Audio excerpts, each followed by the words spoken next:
va maintenant parler du groupe SEB, qui crée de la valeur n'importe où, n'importe quand, mais pas n'importe comment. Et on va voir comment le groupe SEB délivre en toute sérénité des contenus digitaux et pertinents.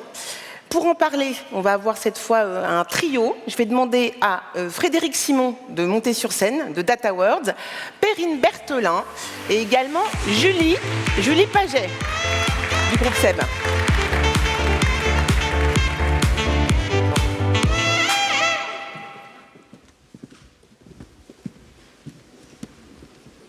Bonjour à tous, bonjour Julie, bonjour Perrine, merci beaucoup d'avoir choisi Data Awards et le Hub Forum pour parler pour la toute première fois de ce que le groupe SEB a mis en place afin de proposer à chaque internaute local une expérience adaptée.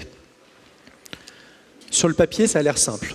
Il suffit pour une marque de proposer à un internaute, peu importe sa culture, son pays, sa langue, ses habitudes de consommation digitale, un contenu sur mesure, personnalisé pour lui, et ça lui permet de créer un lien vraiment particulier avec la marque. Et les marques qui arrivent à faire ça sont finalement les marques leaders de demain. Oui, mais Fred, tu sais bien que c'est pas si simple que ça. Surtout pour un groupe comme le groupe SEB. Donc le groupe SEB, c'est environ une trentaine de marques présentes dans 130 pays. Et aujourd'hui, on vend à peu près un produit tous les 7 secondes. Ça veut dire qu'on vend à peu près 1500 produits par an. Donc, dans ce contexte-là, avec l'accélération digitale et la multiplication des touchpoints, le groupe SEB a dû multiplier par 10 la production des contenus. Donc, on a dû se réorganiser et réorganiser la production du contenu. Et donc, on a créé au sein du groupe la Content Factory, qui aujourd'hui regroupe l'intégralité des métiers de production du contenu. Donc, on a des production hubs qui, eux, centralisent toute la production. Donc, on a des graphistes, des photographes. On a ensuite des experts des touchpoints, donc CRM, e-commerce, Always On. Et ensuite, on a toute une équipe qui va s'occuper de la localisation. Parce qu'en effet, l'accélération du digital, la multiplication des touchpoints n'a pas pour autant rallongé les temps de production. Donc, pour accélérer ce time to market, en fait, on a décidé au sein du groupe SEB de centraliser le master, c'est-à-dire qu'on produit sur l'intégralité des touchpoints un master en anglais et ensuite on le localise en fonction des spécificités locales. Donc ici, vous voyez l'organisation de la Content Factory avec aujourd'hui à peu près plus de 45 personnes au sein de l'équipe Content Factory et à peu près une vingtaine de partenaires externes, puisque bien évidemment, l'ambition du groupe SEB, c'est pas d'internaliser l'intégralité des métiers experts de la communication. Donc on a aussi, en fonction des problématiques et des expertises, un panel de fournisseurs, un panel de partenaires qui nous permettent de déployer majoritairement cette stratégie. Donc l'objectif pour nous, l'enjeu maintenant, c'est d'être capable de traquer la performance de ces contenus pour qu'ensuite on puisse en fait améliorer et enrichir l'expérience de ce consommateur après le funnel d'achat. Donc aujourd'hui, on voulait faire un zoom tout particulier sur le touchpoint e-commerce, c'est-à-dire pour nourrir nos retailers et nos websites. Et donc Perrine, je te laisse nous expliquer tout ça. Donc effectivement, le groupe SEB a de grosses attentes en termes de croissance e-commerce. Concrètement, d'ici 2024-2025, l'objectif, c'est d'atteindre plus d'une vente sur 2 en ligne. Donc pour répondre à cette ambition, on a créé, il y a à peu près 1 an et demi, le pôle e-commerce à la Content Factory, avec 3 objectifs, 3 ambitions. Le premier, c'est de centraliser toute la production de contenu. Pour centraliser, l'objectif, c'est de l'industrialiser, cette prod, rationaliser les coûts et réduire notre time to market. Pour rappel, on a un groupe avec une stratégie multimarque et on lance plus de 1500 produits par an. Donc le challenge est là. Ensuite, le deuxième point, c'est l'ambition d'optimiser du contenu, le contenu qu'on va apporter. C'est de garantir un contenu qui soit harmonieux, qui soit pertinent et qu'on puisse partager à travers toutes nos zones géographiques dans le monde. Enfin, le troisième objectif, c'est de pouvoir délivrer une page produit clé en main pour l'ensemble de nos pays, prête à être activée sur nos différents touchpoints, c'est-à-dire pour l'e-commerce, c'est nos sites de marque. On a une centaine de sites marchands et non marchands. Et l'ensemble de nos retailers, on en a un petit millier. Donc, voilà les objectifs. Maintenant qu'on a posé la problématique, on va voir ensemble comment on s'y est pris, qu'est-ce qu'on a fait pour mettre en place et où est-ce qu'on en est. Donc, premièrement, on a posé les bases. En fait, on s'est regroupé en tant qu'experts e-commerce au sein du groupe et on s'est posé des questions toutes simples. À quoi correspond, qu'est-ce qu'on entend par du contenu e-commerce? Quel type de contenu performe? Quels sont les besoins en local? Fort de cette analyse, on a mis en place, on a créé un template de page produit unique. Ce template de page produit unique, on s'assure de pouvoir produire la totalité des contenus nécessaires sur les 1500 produits qu'on lance annuellement. Ce contenu nous permet de partager, de l'exploiter sur l'ensemble de notre territoire, donc pour répondre à tous les besoins en local. Et enfin, il nous permet d'alimenter l'ensemble de nos touchpoints e-commerce, nos sites de marque et nos retailers. Une fois qu'on a posé les bases, maintenant on va se structurer, s'organiser en interne. Ça veut dire quoi? Ça veut dire qu'avant la création du pôle e-commerce à la Content Factory, en fait l'orchestration de cette production a été gérée en BU, en centrale, et en fait on comptait à peu près 200 personnes qui orchestraient toute cette production de contenu. On a pris le parti pris de se concentrer, de se focaliser et de mettre cette expertise dans les mains d'une équipe restreinte qui puisse être expert de deux éléments très importants, nos catégories produits et les besoins en e-commerce. Grâce à cette équipe en place qui orchestre cette production, ça nous permet de garantir la bonne exécution en ligne de nos contenus. Enfin, le troisième point, une fois qu'on s'est organisé en interne, maintenant il va falloir se lancer. On se lance sur la production. Du coup, on a deux axes dans la fiche produit de production. On a un, les assets, et deux, nos textes marketing. Côté assets, côté Content Factory, on a cette chance d'avoir des éléments, des équipes, des ressources en interne. On a le studio photo, on a un studio vidéo, on a des équipes graphistes qui nous permettent de produire la quasi-totalité des éléments dont on a besoin. Par contre, côté texte marketing, on n'a pas ces ressources en interne. Du coup, on s'est tourné vers un partenaire qui est un partenaire historique pour le groupe, qui connaît très bien le portefeuille de marques et nos catégories produits. Du coup, on s'est tourné tout naturellement vers DataWords. DataWords nous a accompagnés dans la mise en place de ce process d'industrialisation de contenu sur nos textes marketing. Ça se divise en deux pans.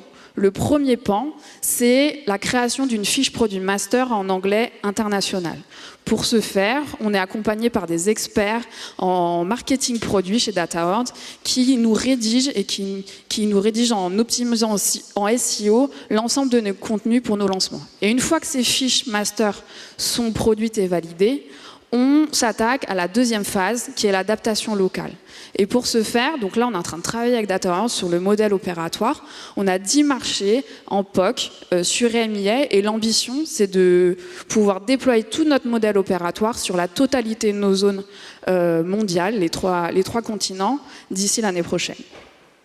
Comme vous l'avez compris, le challenge du groupe SEB est très important. Vous le vivez vous aussi au quotidien. Il y a beaucoup de marchés, beaucoup de marques, beaucoup de filiales. Donc il fallait absolument avoir une organisation en place qui soit extrêmement spécifique. C'est ce que nous avons mis en place et c'est ce que je vous propose de découvrir aujourd'hui. Work-wise, digital has changed, well, everything. Global brands now have to deal with multicultural skills across the globe. Problem is, a dev thinks like this, and a data analyst thinks like that. A linguist, more like that. Global orchestration became key and tricky. That's where we step in. As a chef d'orchestre, as we say in France. International branding, rollout, SEO, translation, social media, you name it, it's all in-house. Like a chameleon, we adapt and blend into any market in the world, making sure your brand is locally relevant and loved. Cultural diversity is our DNA. Multicultural intelligence is our expertise. Technology is how we make it real. It's our in-house blend. We call it multicultural ingenuity. Multicultural ingenuity, local performance, DataWords. Notre mission depuis 22 ans, c'est d'accompagner les marques dans leur rayonnement à l'international en augmentant leur performance locale dans chaque pays. Pour ce faire, il faut produire du contenu et le diffuser dans le monde, mais un contenu qui est pertinent, qui est adapté à chaque internaute, peu importe sa culture, sa langue, son pays, ses habitudes de navigation. Pour réussir à créer et à déployer ce type de contenu, il faut absolument maîtriser l'ensemble du cycle de production. Il y a 3 grandes phases dans ce cycle de production, et si une seule d'entre elles n'est pas bien maîtrisée, cela a un impact négatif très significatif sur le message que vous allez diffuser auprès de vos clients finaux. D'abord, il faut être en mesure de créer un master qui a été pensé pour l'international, qui est prêt à être déployé et que vos pays vont accepter. Enfin, il faut déployer ce contenu sans perdre ni en qualité, ni en délai, ni bien sûr en performance. Et une fois que ce message a été déployé dans le pays, eh bien, il faut amplifier le message dans chaque pays, individuellement, mais tout en prenant en compte les spécificités, les sensibilités culturelles de chacun des pays pour éviter les bad buzz, les impairs locaux. La seule manière de maîtriser l'ensemble de ce cycle de production, c'est de rassembler sous un seul toit des mondes qui sont très différents et qui n'ont pas du tout l'habitude de cohabiter ensemble. C'est ce qu'on a fait il y a 22 ans chez DataWords. D'un côté, on a rassemblé des expertises digitales fortes, nécessaires pour tous les projets complexes qu'on doit mener avec nos clients, des experts social media, des experts SEO, des copywriters, des codeurs, des créatifs, des experts UX, toutes les expertises nécessaires.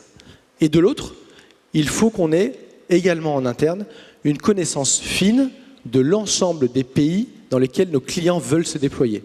Et c'est ce qu'on a également grâce à nos 72 nationalités en interne. Comment faire cohabiter finalement ces deux mondes qui sont très différents et surtout les faire avancer dans la même direction, les faire travailler ensemble? Et bien c'est grâce à nos process, notre savoir-faire et surtout nos talents qui nous permettent au quotidien de garder le cap avec un seul but pour l'ensemble de nos employés, de livrer un contenu qui est adapté pour chaque internaute local. Cette organisation qui est unique au monde, qu'on a créée il y a plus de 20 ans, elle nous permet de, bien sûr, assurer une qualité optimale tout au long du process, puisqu'on va maîtriser de A à Z l'ensemble du processus. On va également réduire les coûts et les délais, puisqu'on va produire l'intégralité de la production mondiale dans un seul lieu. Et en même temps, on va être très pertinent localement, puisqu'on va avoir des relais dans chaque pays et une proximité avec chaque filiale qui va nous permettre de pousser un message qui est vraiment adapté à chaque culture locale. Et les résultats sont probants. On a réussi avec le groupe SEB à monter ensemble une Content Factory, on en est très fiers et on voulait vous présenter quelques chiffres clés. Donc effectivement, pour conclure avec une note très positive, en fait, l'organisation, la centralisation, l'industrialisation de ce contenu nous a permis à la Content Factory, et surtout sur ce touchpoint-là précis, hein, la page produit, de générer plus de 60% de contenu additionnel sur ce qu'on faisait de base. Sur le principe de rationalisation de coûts, sur la partie text marketing, on est allé au-delà parce qu'on a fait une économie d'échelle de moins 35% sur la partie copywriting. Et enfin, en un an, sur nos sites D2C, on observe un plus 8% de part de marché. Donc les résultats sont très encourageants. L'aventure ne fait que commencer parce que maintenant il faut qu'on déploie tout ce modèle opératoire d'adaptation locale sur nos 3 continents. Mais pour cela, on va se donner rendez-vous sûrement l'année prochaine pour partager notre expérience. Merci beaucoup.